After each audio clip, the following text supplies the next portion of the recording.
Progressive Era was a time of social activism and political reformation.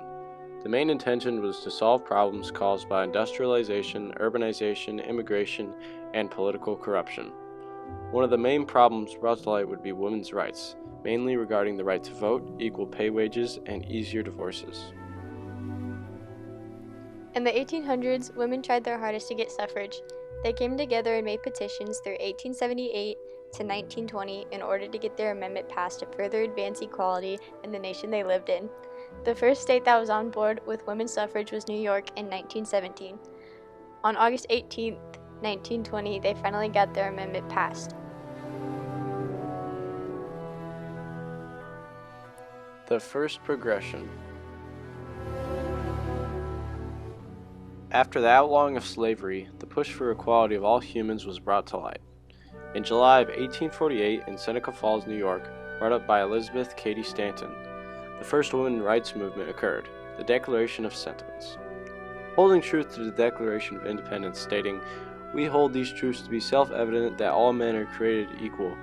She indexed the different inequalities from marriage, educational, economical, as well as social and cultural norms that stopped them from being independent American citizens.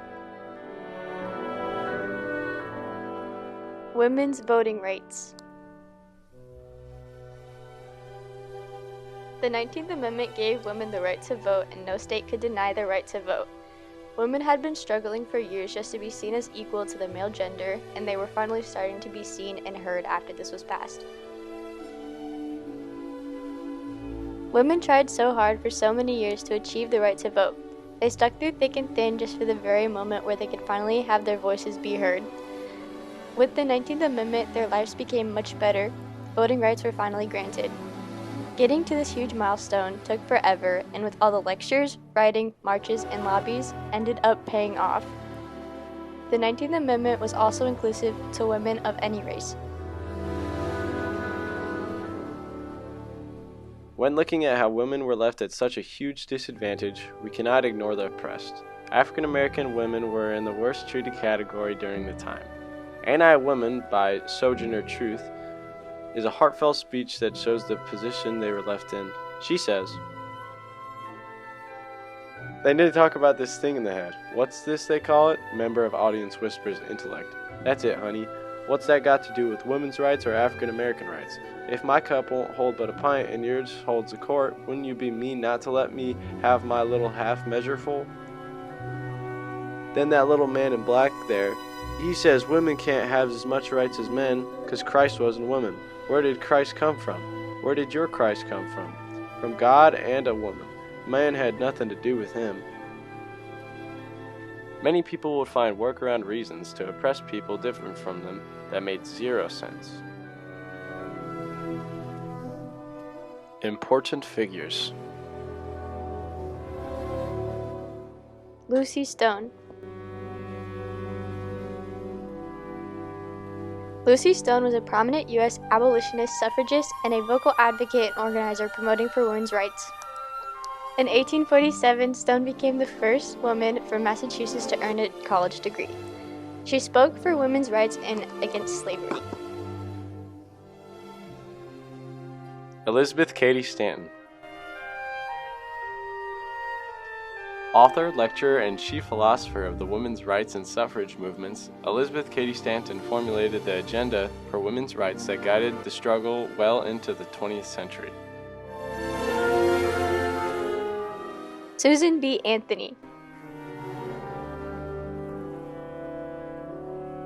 Susan B. Anthony was an American social reformer and women's rights activist who played a pivotal role in the women's suffrage movement.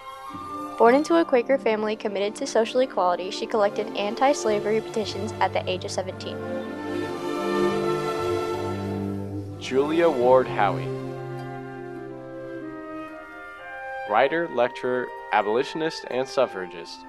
Julia Ward Howie not only authored the Civil War anthem Battle Hymn of the Republic, but also co-founded the American Women's Suffrage Association. In today's day and age, there are still struggles for women's rights. Men get more business opportunities than women, and they also end up getting paid more. Up until now, many women don't actually have full accessibility to their rights. From equal pay and land ownership rights to sexual rights, freedom from violence, access to education, and maternal health rights, women are still under men. Recent controversy would be outlawing abortion and making it illegal, which would set us back 50 years in sense of progression. With women in America gaining more equality and power, other foreign countries have been influenced to start exercising equality.